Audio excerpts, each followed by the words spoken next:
Good afternoon. Welcome back from lunch. Special thanks to Huawei for a very sumptuous lunch. Our panel 5 will be focusing on ensuring digital resilience, linking submarine cables to broader resilience goals. And our moderator today is Mr. Koji Ono. Can we welcome Mr. Koji as he takes his seat?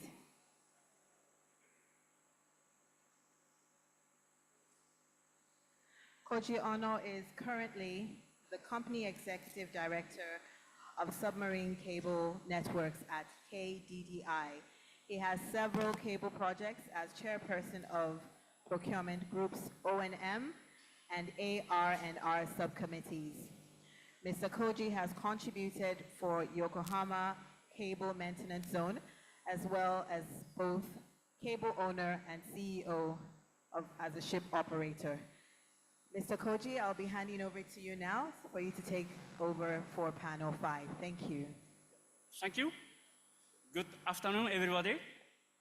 Can I invite my colleagues for panel 5? Could you come up on stage?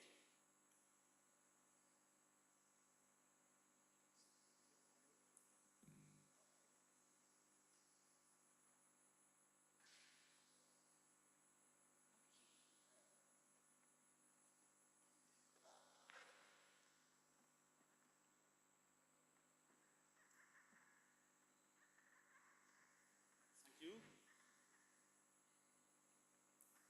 So, panel 5, we will discuss about ensuring digital resilience and linking submarine cables to broader resilience goals.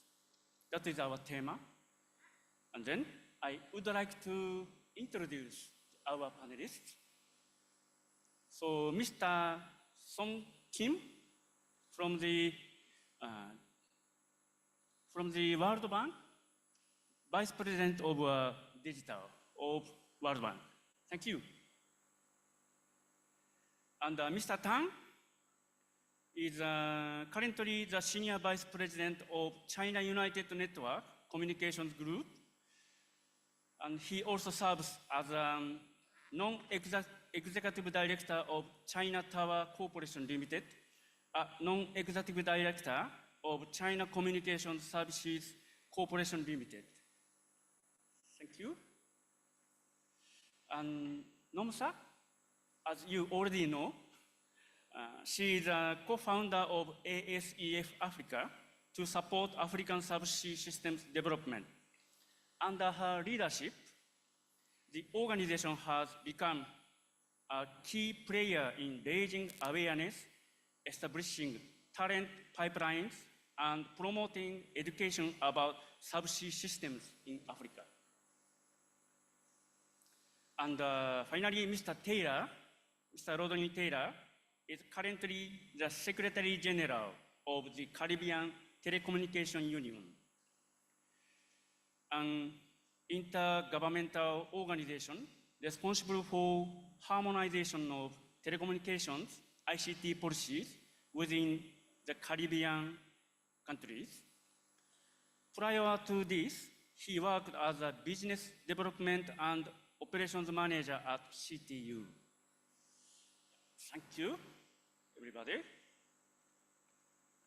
So, I think everybody here must be satisfied with excellent lunch and feeling relaxed. But please be noted that exciting discussion will continue. Okay? This is the final panel discussion. Okay. So, before we go into the questions, I would like to raise some challenge to you in 3 big elements for improving the submarine cable resiliency. What do you think is the most effective solutions and factor? One is a permission period. Second is redundancy by new cable. The third is cable protections by additional barrier or routing or area regulations. These three elements is a key factor mathematically. I would like to discuss this issue later and would like to challenge you if you are feeling so relaxed. Okay? So I would like to start the questions. The first question is about the underserved communications and island states and regions can be less attractive for investment due to lower populations and higher cost of deployment of infrastructure. What is your view on ensuring and enhancing connectivity? So I would like to ask Nomsa-san. Thank you. Thank you very much. It's an honor to represent the views of a region where I'm from, which is in context for a long time. In fact, it's always ongoing. Underserved regions and island states have challenges that sometimes need a different approach, and in most cases, those approaches need more collaboration. I know if there's anyone who's got short-term memory loss, the only thing that you have gotten out of this is collaboration.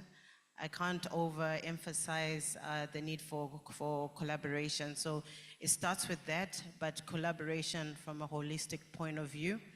And maybe the only thing I can think of would be collaboration with actionable strategies and actionable tasks, because a lot of times collaboration is mostly on discussion level.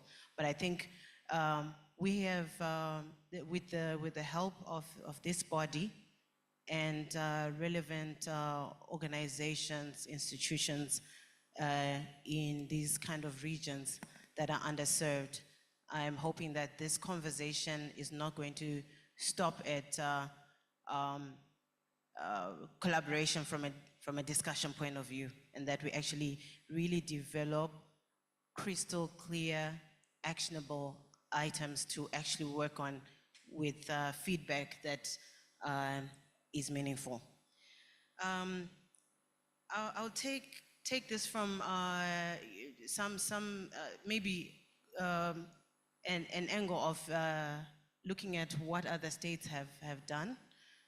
If I look at an example of Singapore, they have over 40 cables landing on their shores, and they're in the process of strategizing for an extra 40, if I may say, doubling that number in the next couple of years.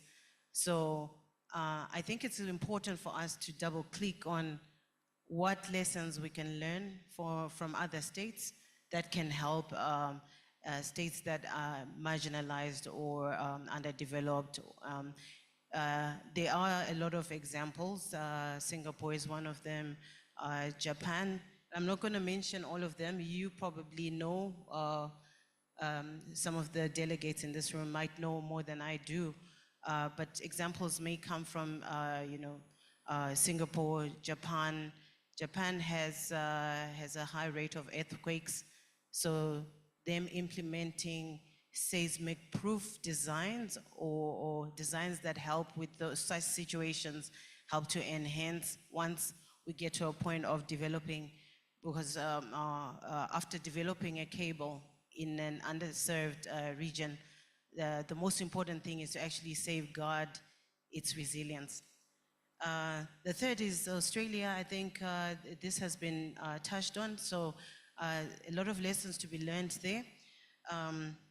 Iceland, there are some states that have strategies that we can implement and adopt, and I think this would be a very good vehicle to develop a repository of some of the lessons they have learned in the process of improving connectivity from a subsea point of view.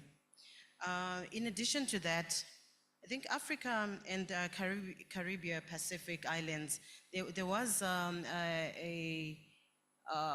some insights we got from Dr. Ahmed in the first panel today about Tonga.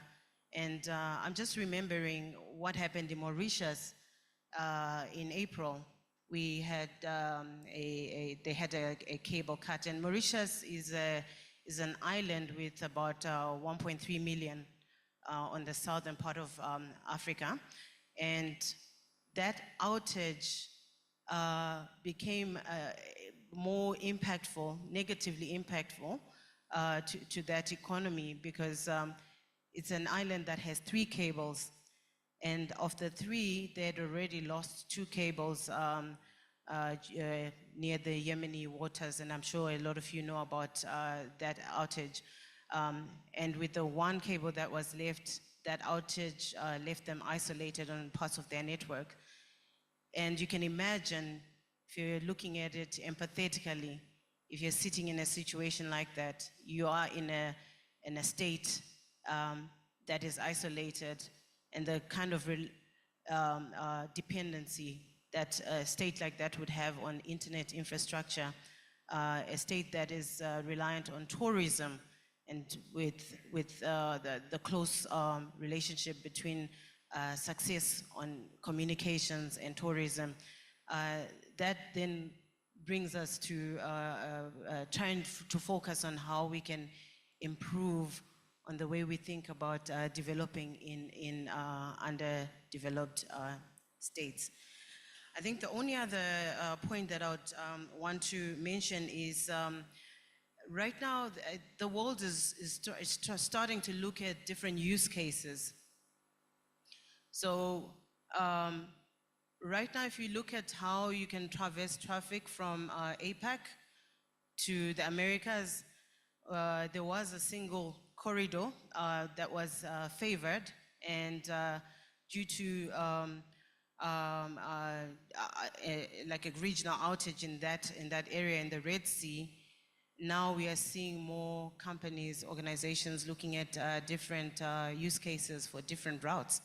And I think this would be important as these routes are thought through, that they also leave a footprint of connectivity in some of these underserved countries and in parts of those regions. And the last I want to touch on is training. Training is important. Training from the policy end, I think we have had lots of discussions about how governments can be involved, the impact that they may, and the role they play in ensuring that they collaborate with the private and the public sector.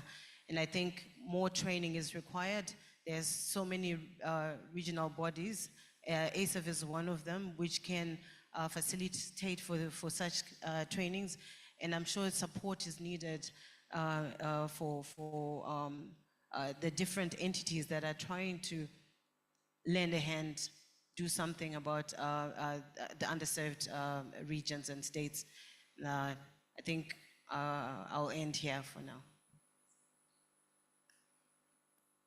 Thank you, Nomsa. As regard to the collaborations, I do believe that this is a very good platform to have this advisory body, since we do have excellencies, specialists, and experts who has a lot of experiences and knowledge. And it will help you for your purposes like the training and collaborations. As regard to your word, outage, I do believe that that is the major key parameter for submarine cable resilience.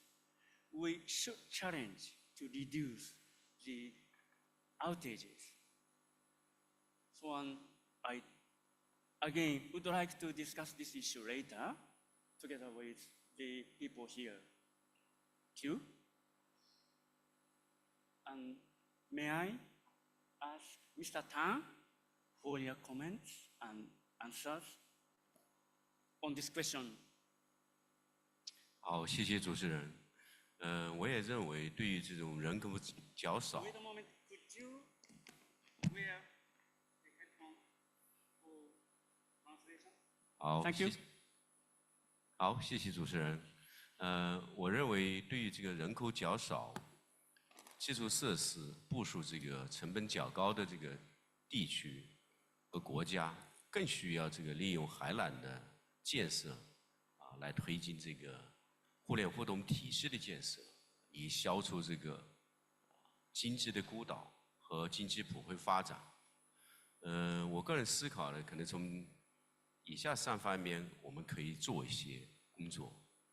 第一个是充分地发挥好我们国际海缆建设韧性咨询机构的作用，我们利用咱们这个平台，来促进我们对人口较少和部署成本较高的国家与其他国家的合作，这样争取更多的资金啊、技术啊、人才的支持，以此来推进我们这个海缆的这个建设和互联互动性的加强。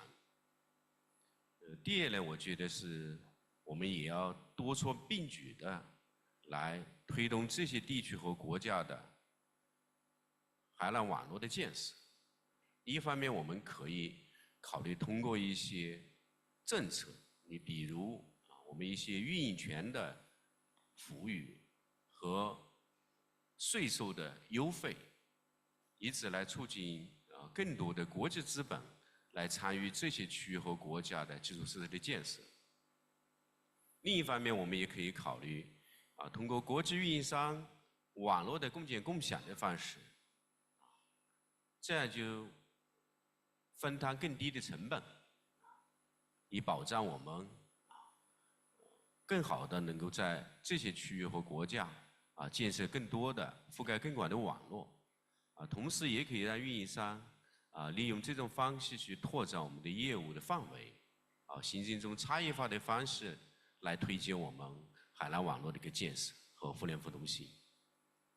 那么第3方面的工作我觉得可以考虑我们利用一些数字化的数字应用的迁移，比如说对这些国家，我们可以考虑落地推进落地它的这种远程教育智慧医疗以此来推动它当地的数字经济的发展吸引更多的国际资本和实体的建设，来推进网络的确保。所以总而言之我想，对于这些区域和国家我们可以以海缆的为一个纽带然后以数字经济为牵引，来确保它的这个提升和保证吧。谢谢。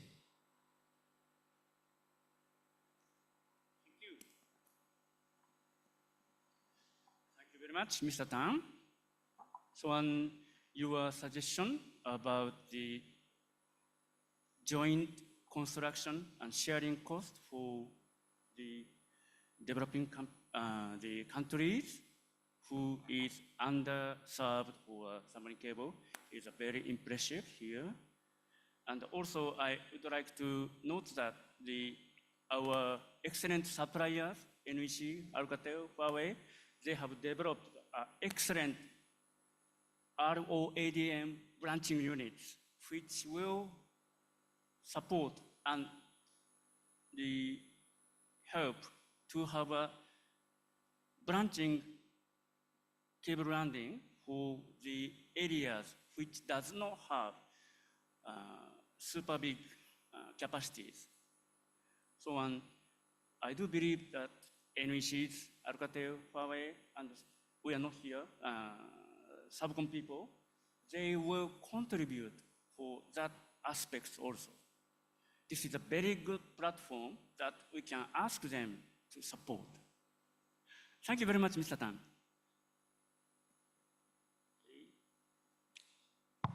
And then, may I ask Mr. Kim, VP Digital of World Bank, the same question? Thank you.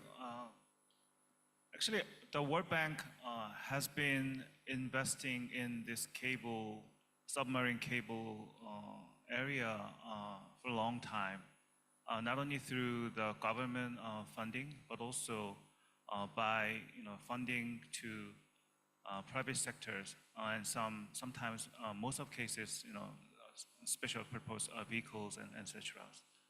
So but in order to encourage and promote more submarine cable investment, I think there's so many important factors are here, but one of them is just we think about the market itself, because without any demand, there's no reason the private sector typically can participate in these spaces, etc. So that's one thing.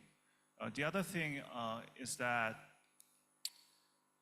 before, maybe these days, more and more big tech companies just get into these spaces rather than telecom operators. And they've traditionally, a telecom operator and the government has been very closely working with these spaces, and it was really working well.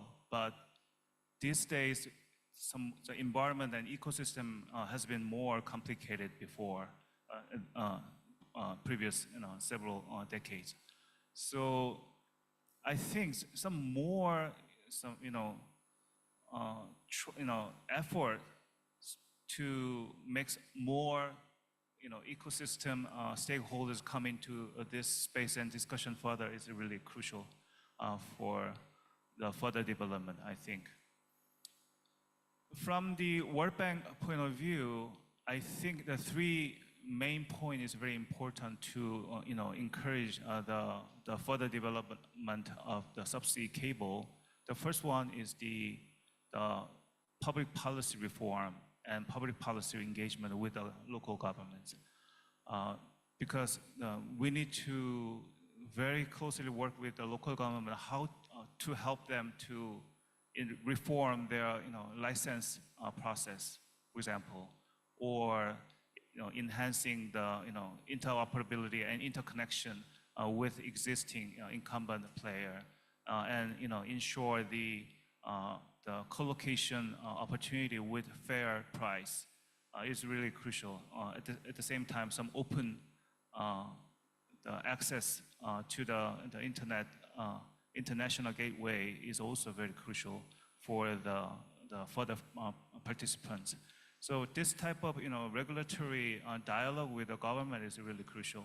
Number two is that I think some approach to make some cluster among some small countries is really crucial. Usually, as you know, this very small country has less chance to get some subsea cable access to their territory. So in order to have some better opportunity and chance, definitely some multi-country approach are needed. So for example, in our cases, in World Bank has been very closely working with some of the African country consortium, such as Guinea and Guinea and Gambia, for example. And we are supporting some ECOWAS countries, and sometimes we are supporting the EAC community, and then also sometimes the African and East African community as well. So, and Caribbean also is a very important clusters. So definitely some regional approach rather than specific country approach is really crucial to enhance some chance to attract the further investment and financial investors. Lastly, I totally agree with Mr. Tang. The creating demand is really crucial. From the government perspective, invest more the public digital infrastructure and also invest more in the public network, like the school network, healthcare center network, and public building network is really crucial. But on top of that, government also needs to, invest more some digital services and government or e-government services so that they can, increase the demand for the cable network traffic, etc. So I'll stop here, but it is really a crucial part for the further development, I think. Thank you very much. It's very impressive for us that we need an ecosystem for the submarine cable. And we, as a submarine cable engineer, I never forget the 7 years of no new cable project after year of 2000. There was a very big IT bubble at that age, but after that, there was no new cable, and everybody misunderstood the market.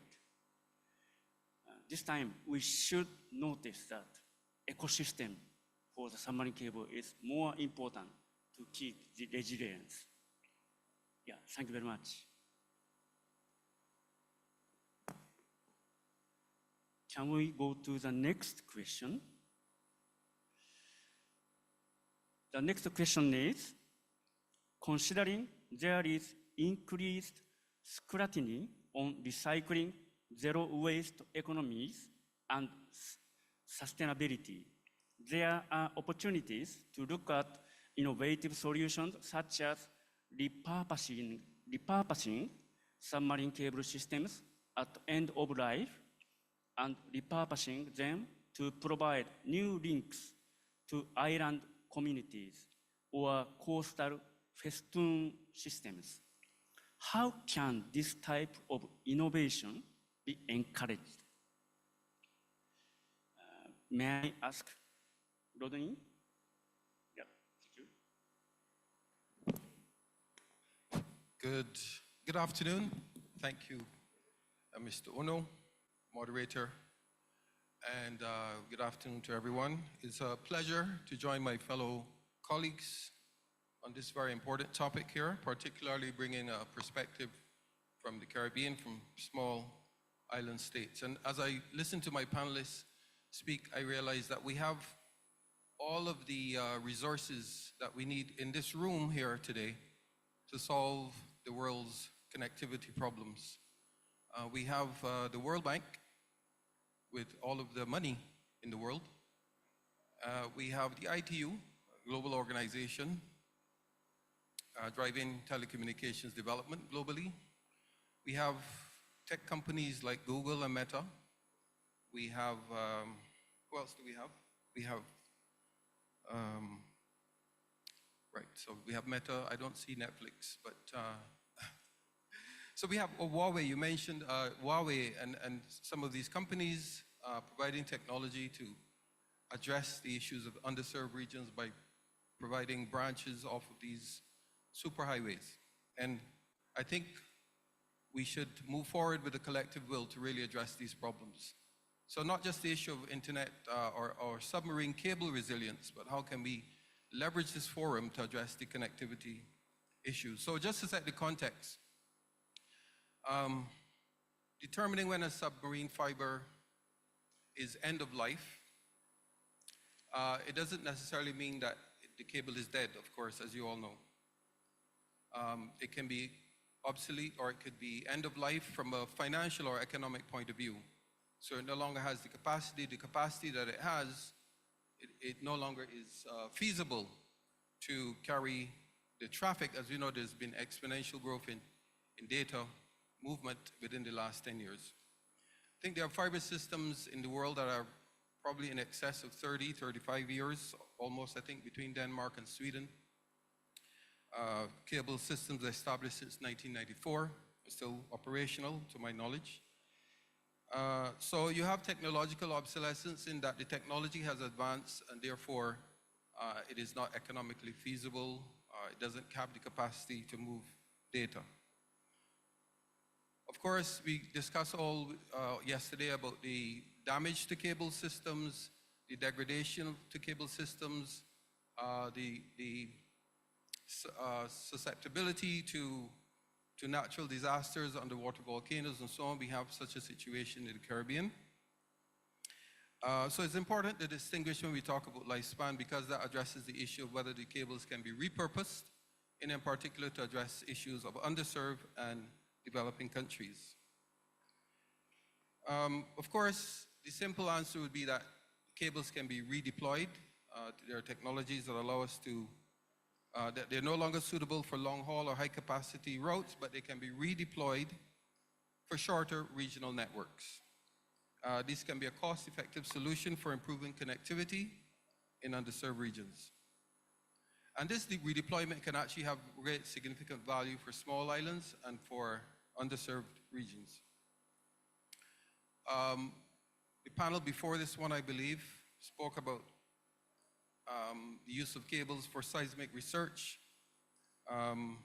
Therefore, rather than simply abandoning a cable, it can be commissioned for oceanographic research, climate monitoring, and seismic activity detection, right? And this in itself can help to address the issue of sustainability, climate change, and so on, because, you know, we're hearing a lot about debt for climate swap, for example, and perhaps this repurposing a cable to monitor conditions in the ocean and to address issues of climate change could be potentially funded by organizations like the World Bank and others, or other countries that offer concessionary financing.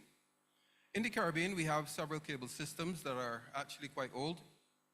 In fact, Suboptica, I mentioned this yesterday, Suboptica, they did a study, and its conclusion is that many of our systems are actually approaching end of life. I had a very interesting conversation with Jo Conroy. Hi, Jo. She worked on the Eastern Caribbean Fiber System in Barbados, where I'm from, so I was very pleased to hear that, and maybe we can discuss some more how we can work with you and others to help address the issue of the aging cable systems. So, in short, encouraging the repurposing of cable systems that are end of life for purposes I've outlined before, repurposing them to serve shorter distances, regional networks, addressing underserved regions, developing countries, small developing countries.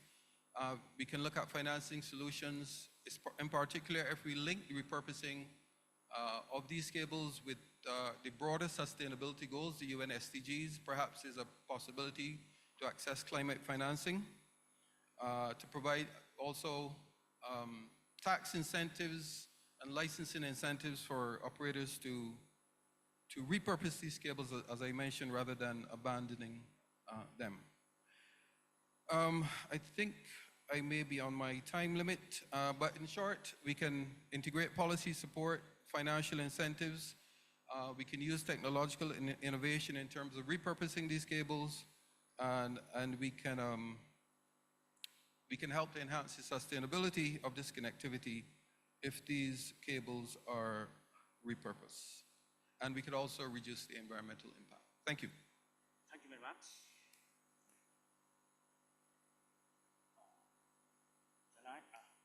Can I ask Mr. Kim to, Nomsa to present? Thank you.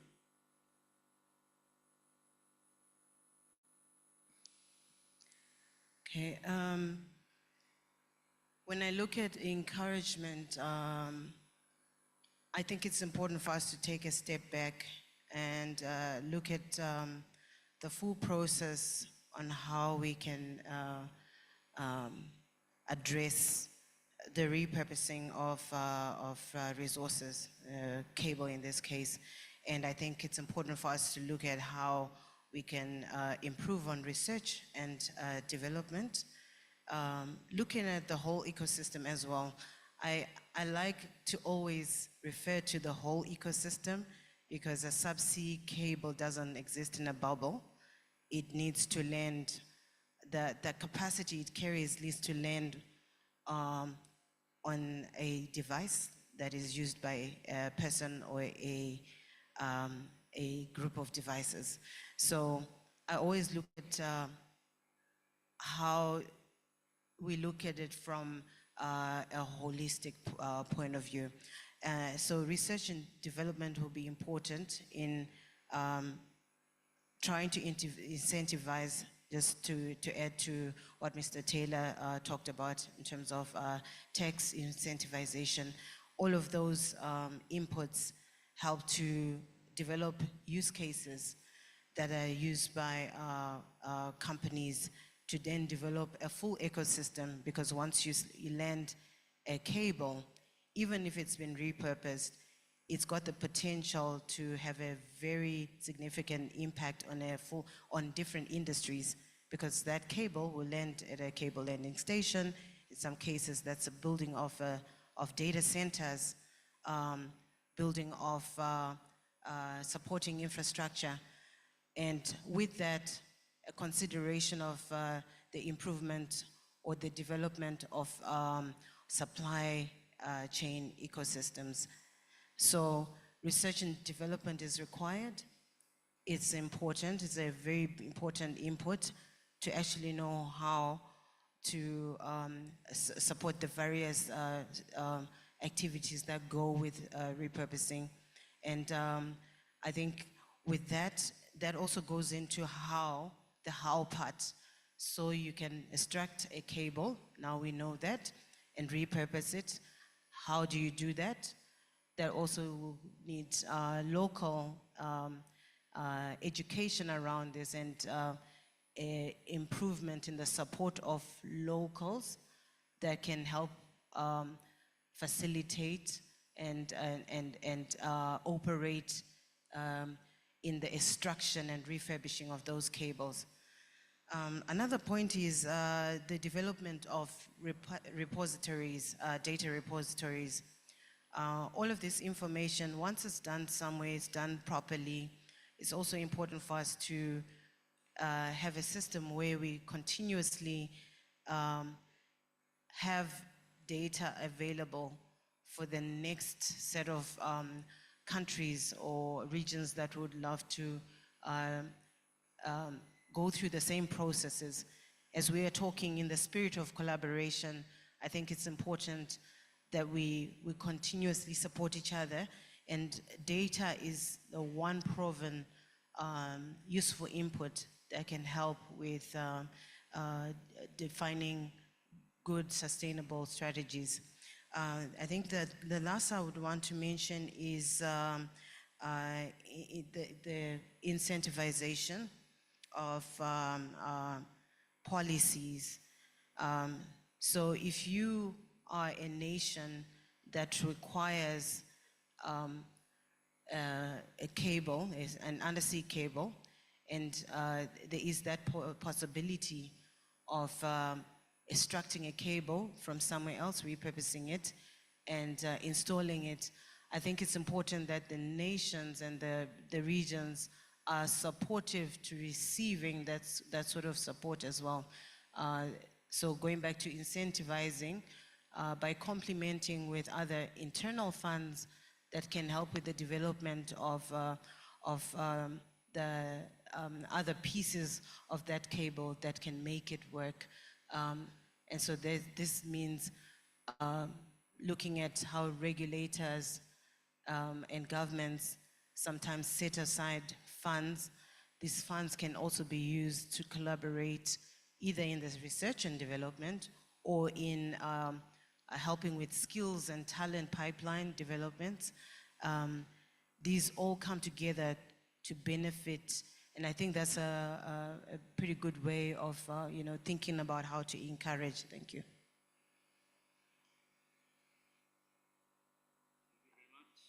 Thank you. And continuously, can I ask Mr. Kim to present? Thank you. Thank you. I like Mr. Taylor's and Mrs. Muswai's point that we need some financial system, financial support mechanism, because it is totally, kind of the market failure in some sense. It is just, nobody really care about the, abandoned cable these days. So repurposing and reusing is really important agenda for this group of people and for the human being. But sometimes we have no motivation to do this. So one point is that definitely some international agreement and norm, how we're gonna manage and maintain the life cycle of the whole cable system is really crucial for everyone. But there's no such a policy or international consensus for this regarding the very specific process or how we can inspect them and scrutinize or something like that. There's no such a regulation.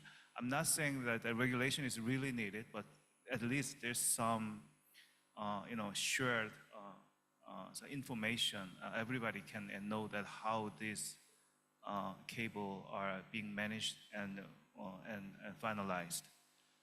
But on the other hand, I would like to raise another issue is that, repurposing is really good, but sometimes we have a lot of challenge when we try to, reuse of the current facilities and cables.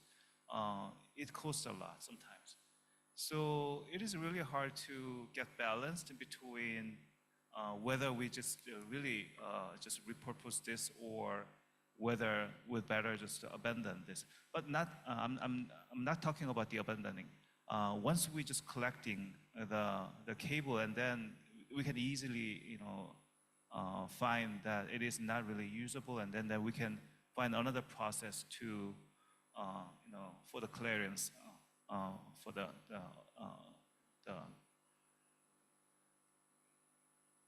cable solutions.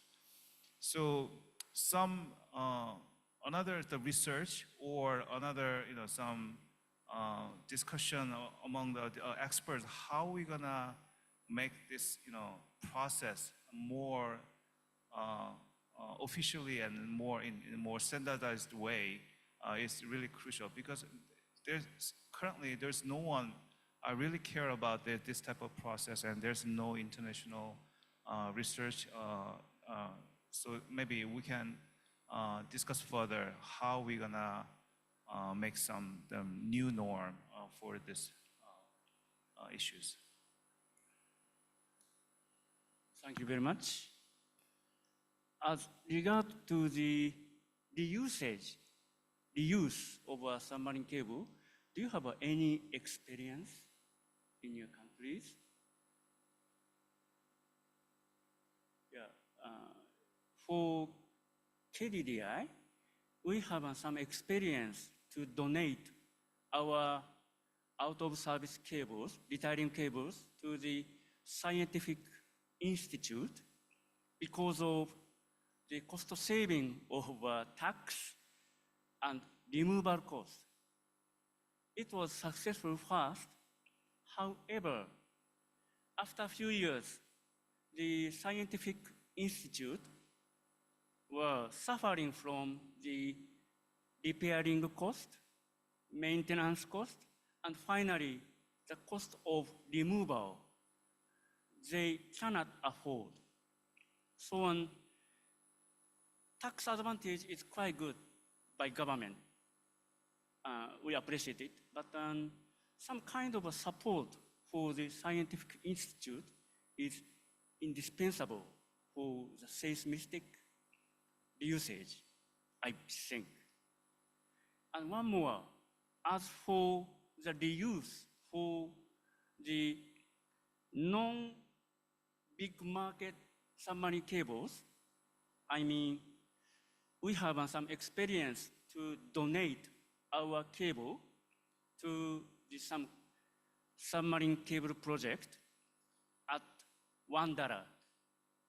And it is used for redundancy to support the resiliency of such smaller capacity and smaller demand international cables. This is, I do believe, will work for this forum and will support the areas of underserved. Thank you. Discussion continues. And final question regarding how can submarine cable resilience be better integrated into a broader connectivity and digital inclusion agenda? How can such integrations not only consider deployment, but also longevity and long-term resilience? Can I ask? Mr. Tang? Thank you. 好，又要辛苦大家戴上耳机。好，谢谢主持人。数字经济是我们当前驱动这个全球经济发展的新引擎。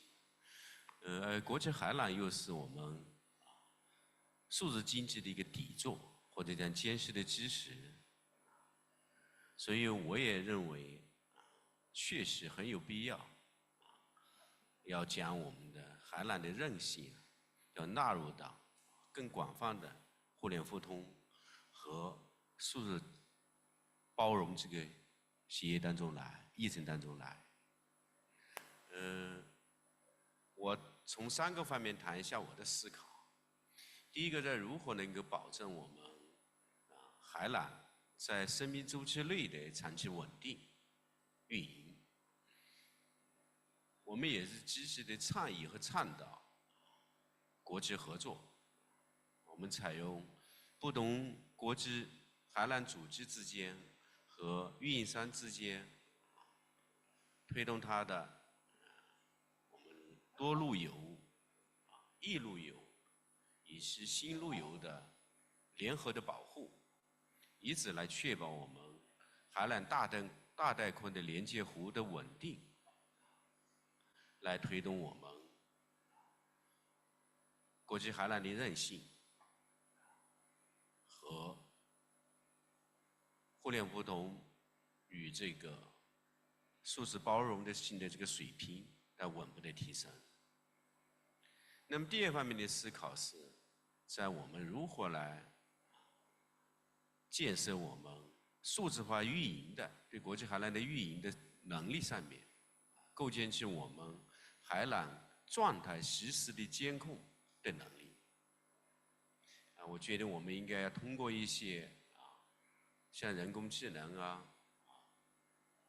我们的卫星通信等一些新的一些技术和手段，包括大数据的分析新的手段，实现我们海缆的路由潜在风险的一个预警和预判。你比如说，我们与政府的海事部门可以联动，我们通过这些数据的话，也可以通过获取一些信息以后，我们可以通过广播的方式来告知这些近海的作业的权责，以避免通过提醒，以避免全职作业的时候对我们海缆形成破坏，以保证我们海缆正常的工作寿命的延长，保证我们网络的这个稳定。那么第3个方面的思考是我们如何构建起一个高效的应急处突的一个机制。我们也希望这个 ICPC 和我们国际海缆的韧性建设的这个咨询机构等相关的国际组织，我们来进一步的加强与各国政府以及我们海缆维修全职的协调联动。针对这种无法预判的一些海缆的故障，我们能否比如像这种捕鱼抛锚自然灾害等等我们能够通过这一种手段和方式能够很快的能够联动起来，通过联动的调度这样形成各海缆组织之间的快速的反应，也解决我们这一次会议大家都讨论的，最近几年我们海缆恢复的时间很长的，不停地在延长的这个问题。我也想是通过以上3种的方式和方法，我们更加能够希望能够推动我们海缆韧性与我们的互联互通和数字经济和这个数字包容协议能够更好的有机的结合。谢谢。Thank you. So, in connection with your answer, I would like to ask you, in view of your previous answer, what do you think will be the biggest breakthrough in 2025? Could you advise?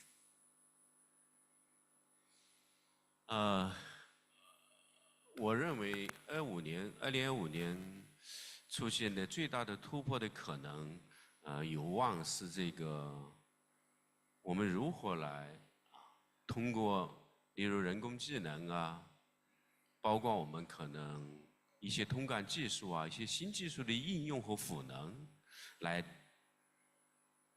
助力我们海缆的韧性的全周期的生命的这个提升。基于这个，为什么基于这个考虑？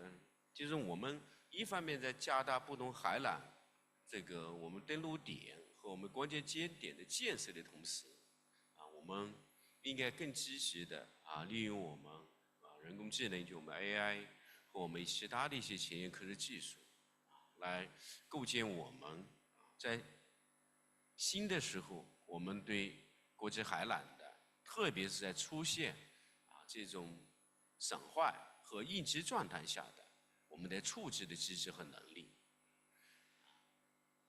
你比如说，我们能否采取我们也认为25年我们有望能够采取人工智能和相关的前沿技术。我们也在做一些这个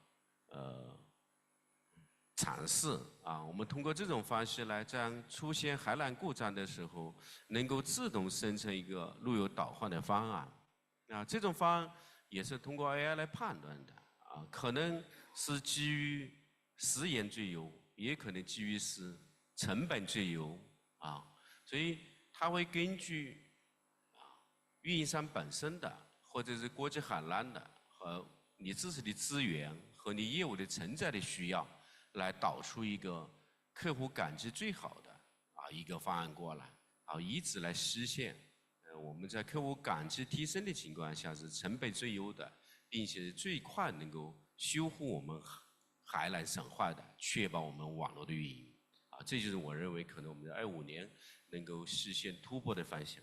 谢谢。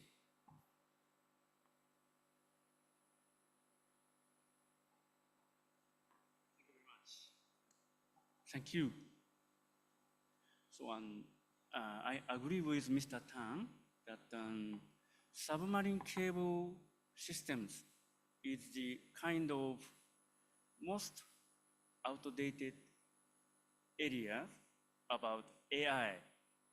I have searched the articles regarding AI usage in submarine cable, and I could find out only one article in the world, which is jointly written by NEC and Google regarding the decoding technology by using AI for submarine cable. That is the only one. No operational or no other resiliency issues are utilized for submarine cable now. So I believe it is a very good point regarding AI usage for submarine cable systems. Thank you very much. Can I ask Rodney to make comment about the questions? again, I refrain, how can submarine cable resilience be better integrated into a broader connectivity and digital inclusion agenda? How can such integrations not only consider deployment, but also longevity and long-term resilience? Could you? Thank you very much. For me, the discussion is really all about connectivity and digital inclusion. And therefore, we are interested in the topic of submarine cable resilience because we're interested in connectivity and digital inclusion, in particular for underserved regions and for small developing countries. And therefore, it is not necessarily or only about protecting investments in subsea cables. I think Robert mentioned in the panel before that without investors, things don't happen. That is absolutely true. So if you're making an investment, it has to be profitable. But I think it has to go beyond short-term profitability to longer-term connectivity goals, to addressing issues of the underserved regions. Because if you look at it even from an investment point of view, these are customers that also need to be connected. So if we ensure the resilience of cable systems, for me, that resilience also means for small countries that they have access, even though the numbers don't add up. I mentioned that we have some countries with 4,000 in the Caribbean. I'm sure within the Pacific Islands, there are countries with less than that. And therefore, it may not be attractive from an investment point of view, but I think we have to, if we look at it from the point of view of addressing global inequality, bridging digital divides, dealing with or addressing the needs of underserved regions, we also have to factor that in. And so again, for me, the discussion is really all about connectivity and digital inclusion.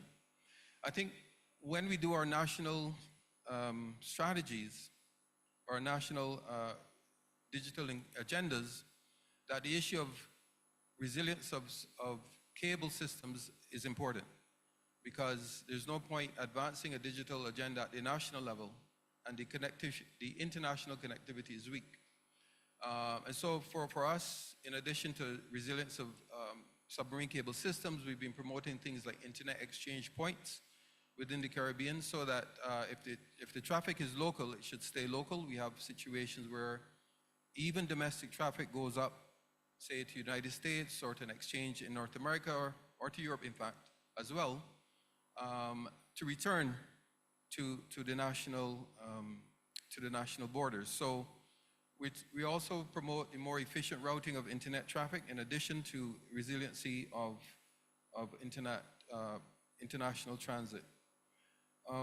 So they have to be embedded within national digital agendas, the issue of ensuring the resiliency of these cables, and also even, I think it was addressed earlier, identifying them as critical infrastructure. And therefore, if it is critical, it has to have all the protection of legislation and regulation.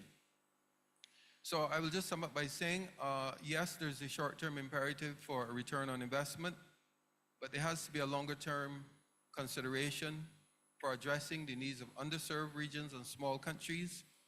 That has to be a longer-term goal.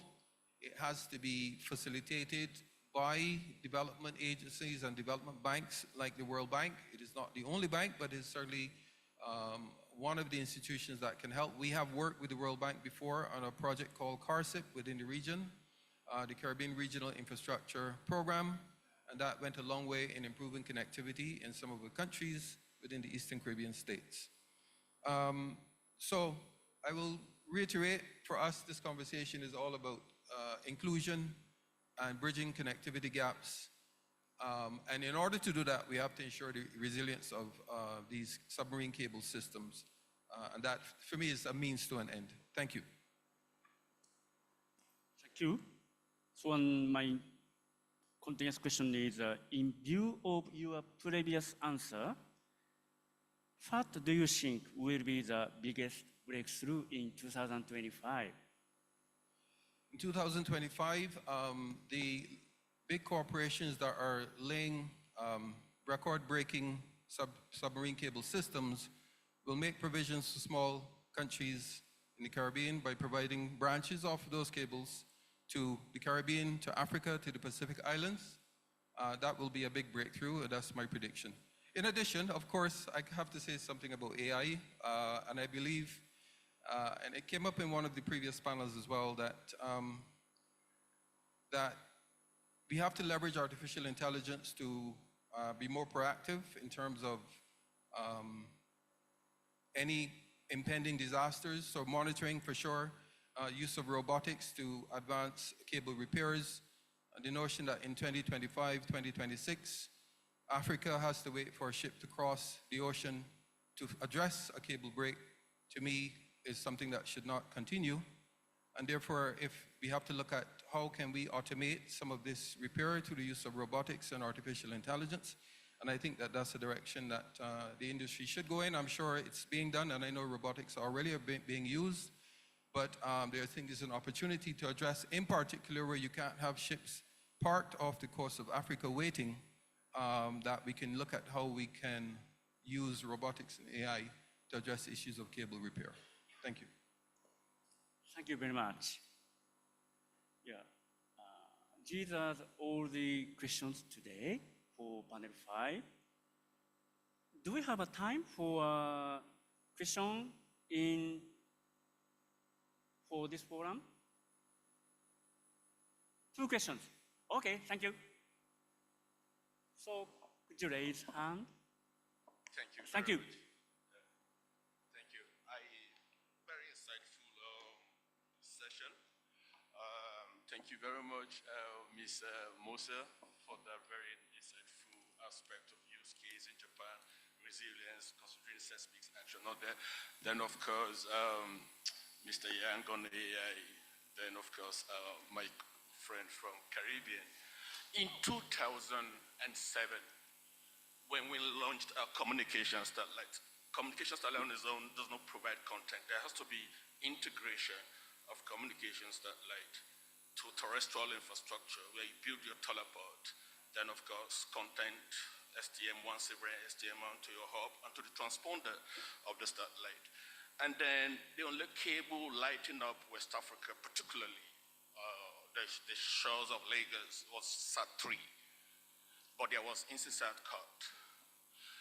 But because Dakar in Senegal has cable restoration potential between SAT3 and Atlantis 2 that was decommissioned 2022, if you look at the consortium of people that made up SAT3 and the consortium for Atlantis 2, which was more of like Portugal, European Telecommunications, and also set up.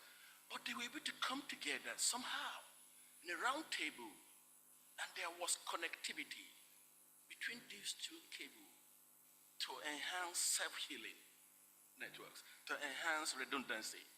Reason why we went as far as Dakar to negotiate with Sonator to co-locate a teleport antenna to offer resilience and quality of experience to our customer via the communication satellite. But of course, the satellite had an issue in 2009. It failed, not missing, due to solar array drive anomaly. So by the time we launched in 2011, we had several cable already landing in coastal shelf of West Africa, you get it, in Nigeria in particular. And there was no need again to actually go about as far as Dakar. So, but if you look at those that deployed cable in the late 2010s to 2015, there are no more of consortium anymore. It's more of sometimes even single entrepreneurs, single-handedly deploying cable.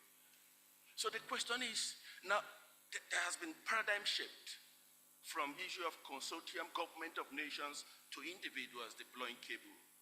So I appreciate the contribution of Mrs. Moser for the need for collaboration, synergy, collaboration, and collaboration again.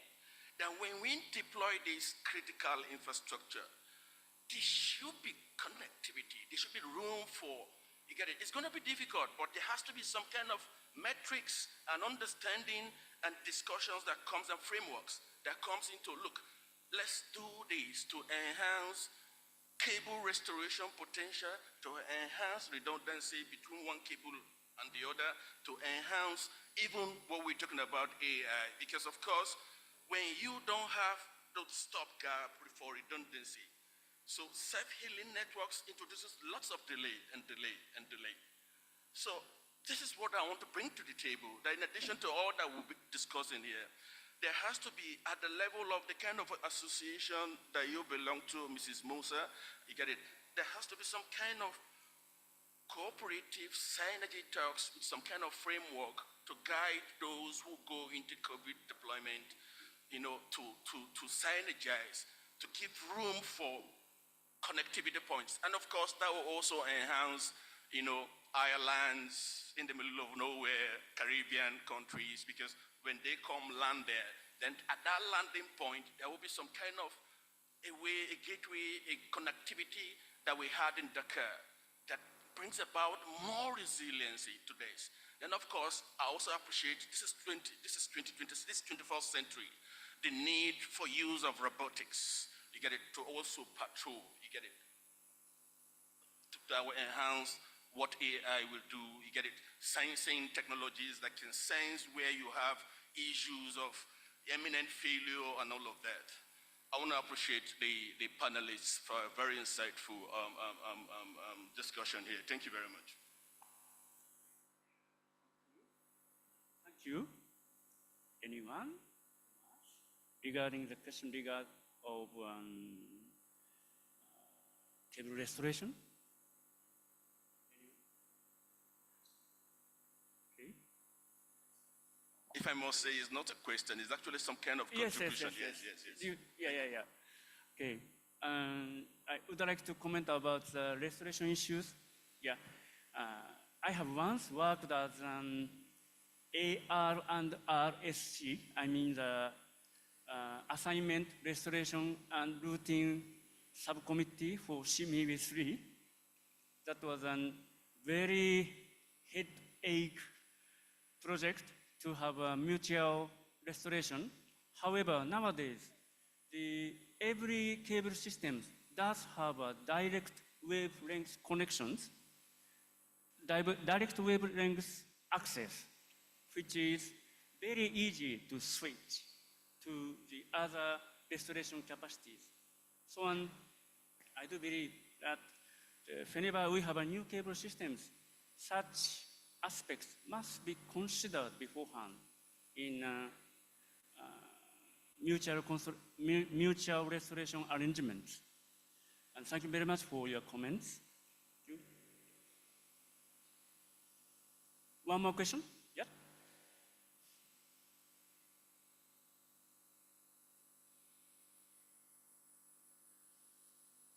Okay.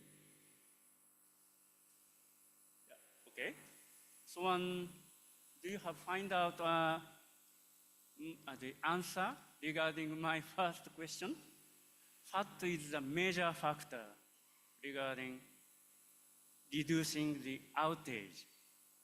I do believe our discussions here give you the already good answers for that. Yep. So I do believe that the collaborations, the usage of submarine cable, and increase of restorations, and also the cable landing itself will be the drastic improvement of the cable resiliency. Thank you very much, everybody, and thank you for discussions here. Thank you. Thank you very much. That's panel 5, ensuring digital resilience. If we could have them up front to have a group photograph. Many thanks to our moderator, Mr. Koji Ono, Mr. Rodney Taylor, Nomsa Mwayenga, Yongbo Tang, and Mr. Sangbu Kim. If you could move forward, please. Okay.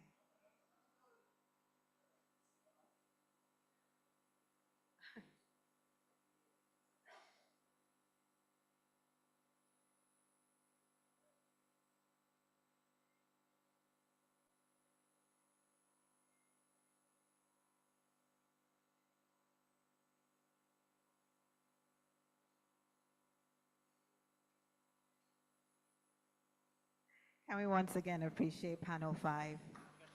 Thank you so much. Your Excellencies, distinguished ladies and gentlemen, we'll take a 30-minute coffee break, and when we come back, we'll take the closing session of the summit. 30-minute coffee break, courtesy of our summit sponsor, Airtel Nigeria. See you in 30 minutes.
Ministry who are also here.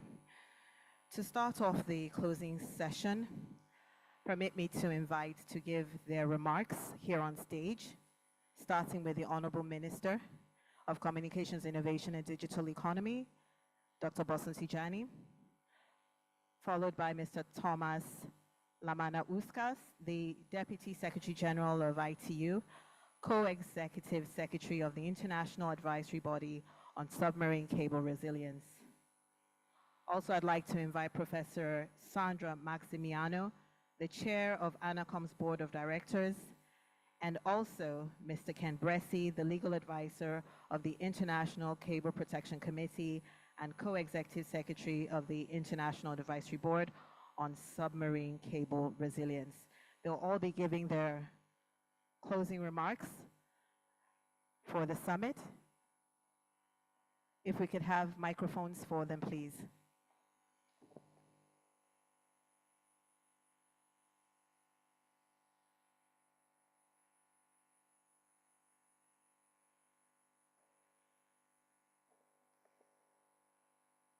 Could we have the microphones, please?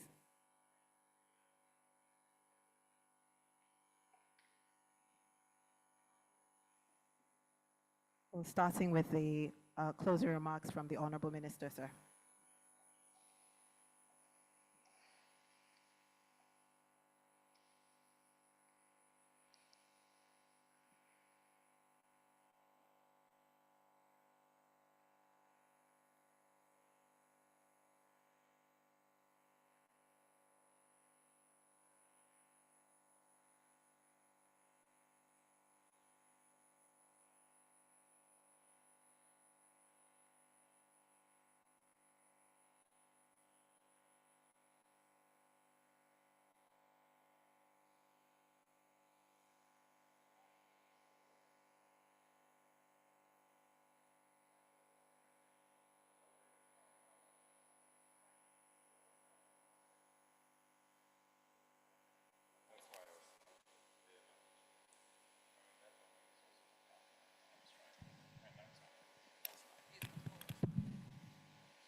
Good afternoon, everyone, and thank you for your patience and sticking with us today. I have to say I was very pleased that so many of you stayed for the full program today, both participating with active questions and many, many productive side discussions today. So I'd like to share just a few observations about the past 2 days. And note a few key takeaways from my perspective on this. I offer these comments both as co-executive secretary of the advisory body and also as the legal advisor for the ICPC. In general, I think that we started or continued many important conversations among stakeholders. Most of the issues that we're discussing are well known to the ICPC and its members, but it has been enormously productive being able to talk through those issues and our thinking about that and make new connections with other stakeholders, governments, and international organization and regional organization members as well. And also very, very important to have a focus on Africa because there is a lot of work to be done, in particular in Africa. And so with that, I'd like to note a few key takeaways before turning it over to Tomas to talk more about the advisory body. And so from my perspective, there was quite a focus among the participants on the need to strengthen collaboration among stakeholders in many different ways. That's between industry and governments, that's between industry and governments and international organizations. There's a need for greater coordination and streamlining of activity within governments because we see a significant stovepiping issue long known to industry, but I think that there's been a real recognition here among the stakeholders about the need to address that. Second, the need for streamlining of permitting for deployments and repairs, a consistent theme that the industry has noted for a long time, but a lot of very productive discussions here about this and trying to understand, based on some of the statistical evidence that we have, how we might address these delays and reduce some of the complexity, ultimately to enhance resilience to the extent that there is damage, to speed repairs, and also to build new systems on diverse routes and with diverse landings. Keying off of the comments of the ITU Secretary General, the need for advancing data-driven approaches. As I had noted in my overview presentation, I think we have some very good statistical information about cable faults and the nature of cable faults and risks that are associated with such faults, and also with repair activities and repair delays. And I think that there is, I'm sensing a desire among the participants to act on that data and actually apply it, which I think would be critical. Also, there's a need to apply technology to address these particular challenges that we have identified, both with risk identification and mitigation. I'd mentioned a little bit ago the need for enhancing geographic diversity of routes and landings to create more of a mesh network. To the extent that there is cable damage, that ensures continuity of communications, and to ensure that there is adequate investment for that. And we've taken note of the particular challenges of remote geographies and small island states that presents. And then finally, the need to ensure sustainable deployment and repair of infrastructure that minimizes the impact on the marine environment. Increasingly a concern for industry on its own, but obviously a focus area with different international organizations, and also with the advent of the new BBNJ treaty. And so there's a lot to think about, a lot that we've been discussing, and it's now incumbent upon us to leverage this event to actually carry it forward with some practical implementation so that we're not just having discussions. So with that, I will turn it over to Tomas. Thank you. So thank you very much, Ken. Thank you very much. And thank you very much so eloquently summarizing a lot of discussions we had over these 2 days. And indeed, I would like to complete our co-executive secretary's peer now with my remarks in this closing session. And of course, then I'll pass to our co-chairs, Sandra and Minister Tijani. Of course, Minister Tijani is also our host to close this event for us. So indeed, this was a very exciting couple of days. It feels way longer, but in a very good and very productive way, as always it is when you have great discussions with a lot of very smart people and experienced people here. So of course, for us as ITU, as a United Nations Specialized Agency for Digital, submarine cable resilience, submarine cables being the backbone of our digital economy, is a crucial part of our work. And we're very honored to have collaborated for this event, but actually for the broader process of strengthening cable resilience with ACPC, International Cable Protection Committee. And as you see here from the stage, we are really joined up to make sure that this happens and this is enhanced. And of course, big thanks from ITU, but also from our, I think, peers also to our, to the Nigeria, to Federal Ministry of Communication, Innovation and Digital Economy, and of course, His Excellency Tijani for being an excellent host for us for these 2 days here, from food for thought and creating this environment for also food, a lot of very, very good food for our stomachs as well, and really great entertainment last night. So really appreciate that. And I think you now know, we might be coming back to Abuja, Minister. So, this is a risky way to be so hospitable. So, but thank you very, very much for that. And of course, Sandra, for your leadership as well in making this advisory body work very successful as well. So of course, we are, the world depends on these 1.4 million cables to make sure that digital economy works and the data flows across the world. And here, yesterday and today, 50 countries, 200 experts made a big progress towards making that crucial infrastructure much more resilient.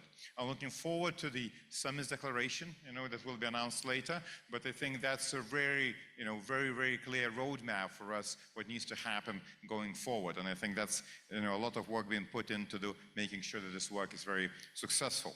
This meeting will also serve as the first physical meeting of advisory body, international advisory body on submarine cable resilience. And we had yesterday's morning, very productive meeting where we agreed also on the working group structure and the first priorities for the work as well as the timelines. So this advisory body, which was formed in November, will now continue its work, especially across 3 key themes. So it's timely licensing, deployment and repair of submarine cables, mitigation of physical risks, and monitoring, enhanced resilience to ensure continuity in digital communications for all, including filling the connectivity gaps in this regard.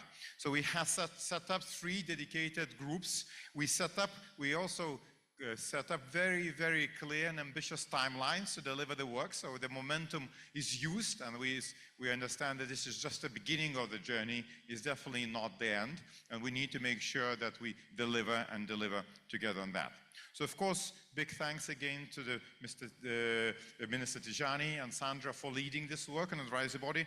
Very big thanks to the 40 members of advisory body that were, convened in here, and some of them were online. But also big gratitude to the very seamless team of Nigeria, Portugal, ACPC, and ITU, and behind the scenes making this event really happening, and very seamlessly but persistently and tirelessly to make this work. So of course, for us, this process is part of the big, let's say, big mosaic of the initiatives that help us to all strengthen connectivity around the world. It's also for us, we work on some other initiatives, just to plug a little bit of advertisement here. For example, our Digital Infrastructure Investment Initiative that we launched last year with the 6 development finance institutions, and that will be featured very strongly in the Financing for Development, 4th Financing for Development Conference later this year in Spain. We'll also look how to strengthen investments in the digital infrastructure, including submarine cables. And we really, these discussions is a strong input in this. And of course, we're featuring these discussions in our WISIS Plus 20 high-level event in Geneva between 7th and 11th of July. So there's a lot of more opportunities, but this process here remain the core. Now, one thing I also want to mention, just to give a perspective. So this morning, I have to confess, I missed some sessions, Minister, so apologies for that. But I had a very, very good reason for this, because I spent an hour at the Abuja Gwarimpa Secondary School here. I think that time there, that hour there was very good to give a perspective why we're doing this work here. And I experienced in that school amazing energy, smiles, and really inspirational curiosity of a lot of kids. Actually, the kids who are playing with robotics to resolve the very real issues that they face everyday life. And hearing the stories, for example, how they've seen their parents getting sick from lifting big machinery and then kind of using robotics to fix those problems, it's really made it worthwhile to understand what we're doing this here for. And we're doing this here so that kids can create a digital future, for all of us. But to create a digital future, they need this, again, I'm coming back to where I started, they need this very seamless infrastructure that we'll very often not notice. And today I was asked by one journalist, why do we care? Why don't we talk about mobile networks and satellites? Why we care about that? I think this is exactly because this infrastructure is best works, but we don't notice it. And the moment we don't have it, the moment we lose it, that's when we really miss it. And I think our KPI here, if I may, Your Excellency and the delegates, is to make sure that we don't notice that infrastructure. And I think that will be our work done, and then we can say we're really successful. That work is not done yet, but I really liked how Rodney said today from CTU, somewhere Rodney here. So what Rodney said, we have all resources here in this room to make it happen. And I think really it's now about how we harness those all resources to really get there. So really looking forward to actionable collaboration there. It's again a phrase that was mentioned today by Nomsa. So actionable collaboration, very pragmatic outcomes, very clear deliverables. So it's not just a discussion, is actually a very clear process with very strong, clear timelines. So you'll hear from us a lot, and we'll expect you from contributing to that work. So with that, I'll pass it over to co-chair Sandra. Thanks a lot. Thanks a lot for an amazing speech. So as they say, all good things come to an end, but I'm very, very happy with what we achieved in the International Submarine Cable Resilience Summit 2025, here in the beautiful city of Abuja, Nigeria.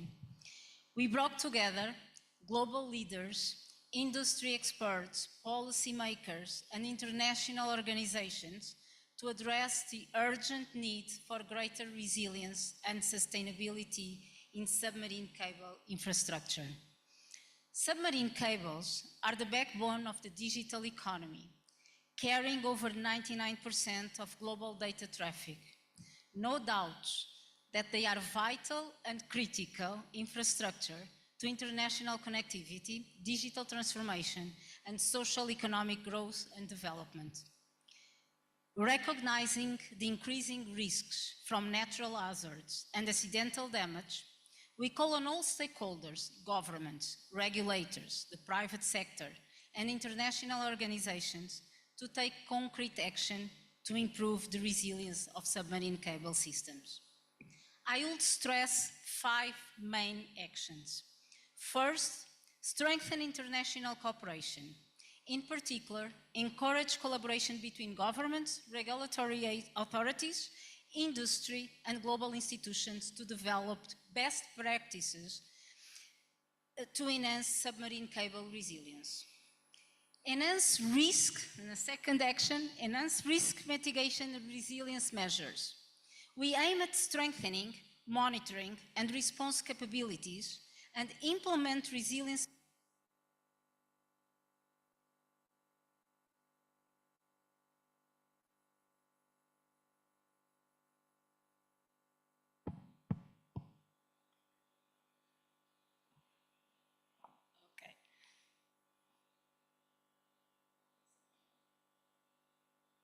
So as I said, the second action, enhance risk mitigation and resilience measures. We aim at strengthening monitoring and response capabilities and implement resilience mechanisms to prevent and mitigate disruptions, including investments in redundancy and alternative routing strategies.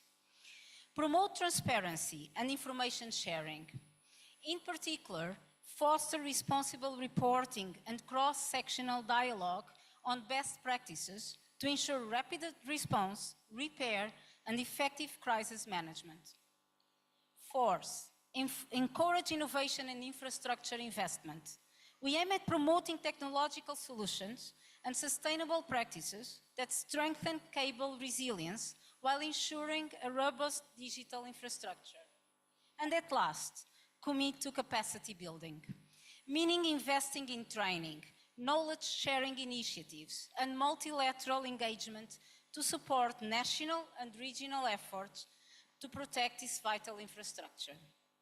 The success of the global digital economy depends on the resilience of our submarine cable networks. Now is the time for decisive action. We urge all stakeholders to commit to these priorities and work together to secure the future of global connectivity. I would like to inform you that there will be a next in-person meeting and summit next year. We are working on that, and on my side, I'm actually extremely committed to make this happen, and hopefully in Lisbon, in Portugal, so we are working on that. So, but we will get more information in the future. But for sure, we are committed in a second meeting that should happen in person. We should, in meantime, to work together, and as it was stressed here, we should make this work to happen. The working groups are set, and now we need to get back together, start working, set some deadlines, and bring some delivers to share to all of us. So join us in shaping a resilient and sustainable digital future.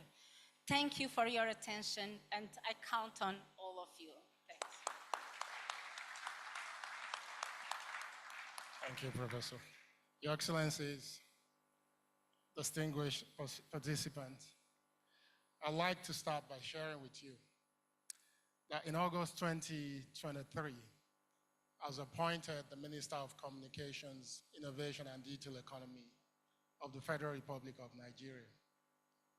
For those who follow this great country, you will appreciate that this is a country of 230 million plus people, of which 60% is under the age of 25, implying that it's an active and energetic country. 6 months after my appointment, there was a cable cut. First time in public sector, coming from the startup ecosystem, of course I was lost. And I was asking questions to every possible agency. But there was no answer to any of my questions. I couldn't find any answer to any of my questions. I was left without being able to act as a leader. I was left with citizens complaining about outage, complaining about their inability to use their banking applications, their inability to communicate, their inability to use WhatsApp, which is a big communication tool in Nigeria. But I was fortunate. Nigeria is blessed with a private sector within the telecommunications space that is well capitalized, but also well connected. In 24 hours, they were able to bring back capacity up to 80%. A number of countries in the West African region were not as fortunate as Nigeria, and connectivity was out for a significant number of days. I want you to imagine the wealth of knowledge in this room, and I want you to imagine if this advisory board existed before the court in Nigeria or in West Africa. It would have been very straightforward for me as a minister to find support, to find references, to find best practices, to turn to answer questions that my people were asking. Our world is now extremely connected, and this is a fact. And I always say this to ITU. Each and every one of us in this room are responsible for the state of connectivity of the world today. We're responsible for encouraging the world to go digital. We're responsible for selling the dream that connectivity makes our world better. And indeed, it does. But we also must take responsibility for making sure that the infrastructure that drives this connectivity is absolutely resilient. Cable cuts are extremely dangerous to humanity. This is the reality. I don't think we're taking it that way. But if we push every critical utility and services onto the internet, it is extremely important that we find ways as leaders to protect it. And that's why I'm happy that you all committed. When we decided this workshop was going to be in Abuja, I wasn't 100% sure the sort of participation we were going to receive. But look at the room today. We're proud that you took the decision to join us. Not only join us, but you actively participated. And I believe today we have the Abuja Declaration, which is the summit declaration that encapsulates everything that has been discussed, but also conversations amongst the board members in terms of what we believe collectively that we should do as leaders to help make our world stronger, to help build a more resilient digital economy globally. And that's what today is about. And this would have been impossible without the leadership of the DSG. I have to keep repeating this. And also, Mr. Kent Bressie, the moment I met you, I knew that this work was going to be done and done absolutely well. And I would like to use this opportunity to ask that everyone in the room appreciate these two gentlemen for their leadership.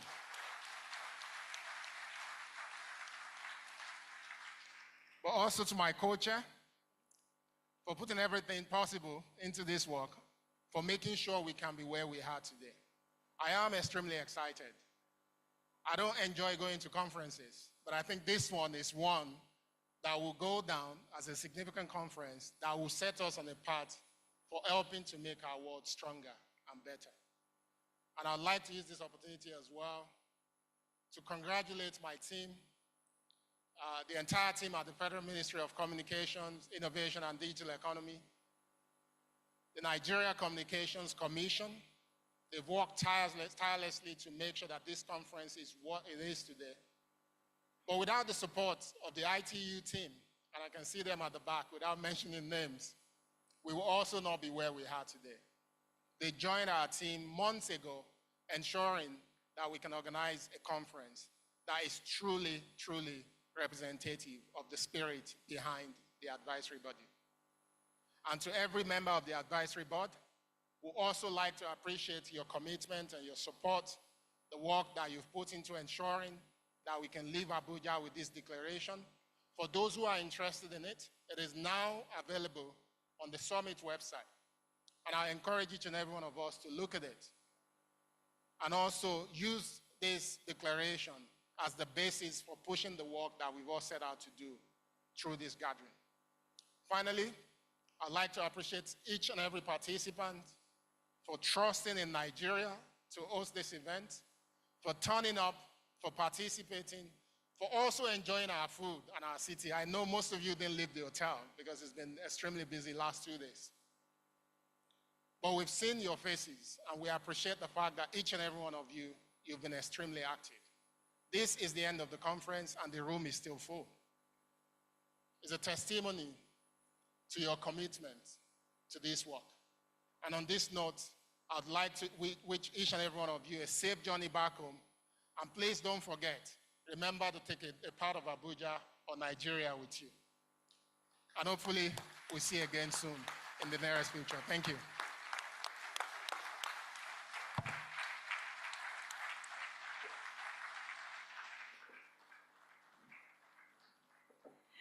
Thank you, Honorable Minister and distinguished guests. We'll take a group picture of them first, and then we'll take a larger group picture in a very unique manner. The photographers will be in the overflow upstairs, and we'll all look up into the camera and say cheese.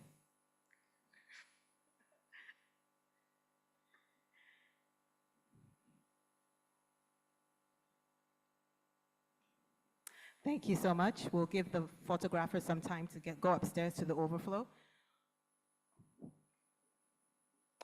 While we take the pictures, we'll be taking it from it will be a wide angle shot. I think the Honorable Minister and the guests can resume. You can take your seats now. Thank you. Yes, thank you so much. Let's applaud them as they take their seats. Thank you.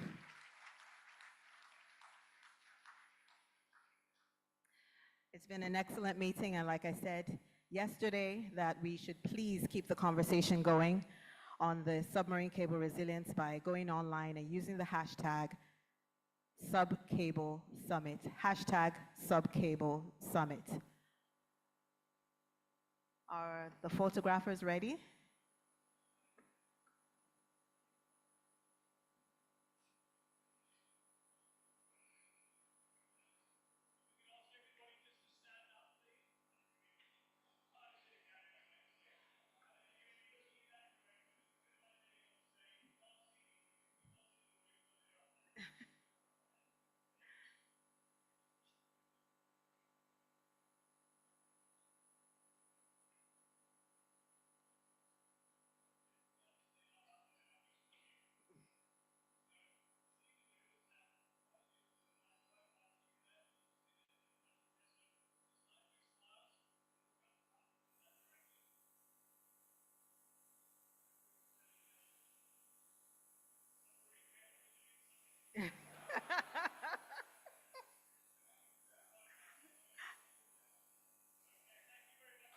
Thank you.